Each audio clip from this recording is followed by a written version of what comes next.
அதாவது அங்க பாடப்படுவது தேவாரமும் திருவாசகமும். ஏன் உங்களுக்கு மூஞ்சி போகுது கோணக்குளம்?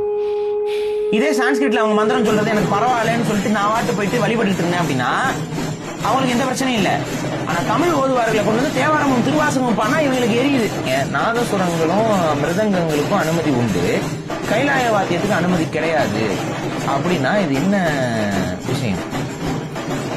இப்ப இல்லைங்க, இங்க கோயிலுக்குள்ள இருக்கிற வாத்தியங்கள் மட்டும்தான், நீங்க வெளியில இருந்து வரக்கூடிய வாத்தியம் அப்படின்னா ஏன் கோயிலுக்குள்ள கைலாய வாத்தியம் இல்லை? இதுக்கு பதில் தமிழ்நாட்டில் உள்ள எல்லா சிவ ஆலயங்களிலும் வாசிப்பதற்கான முழுமையான உரிமையை அறநிலையத்துறை என்பது கொடுக்க வேண்டும்.